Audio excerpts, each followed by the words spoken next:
আরশের ছায়ার নিচে আল্লাহ তাআলার যে আরশ, এই আরশের ছায়ার নিচে 7 শ্রেণীর লোক আল্লাহ তাআলা স্থান দিবেন।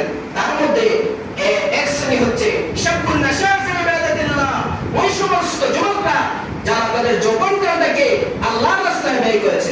কার রাস্তায় ব্যয় করেছে? আল্লাহর রাস্তায় ব্যয় করেছে। আল্লাহর দ্বীনের জন্য, আল্লাহর এই জমিনে আল্লাহর দ্বীনকে প্রতিষ্ঠা করতে গিয়ে তার সময়, তার জীবনের যৌবনকালটাকে ব্যয় করেছে।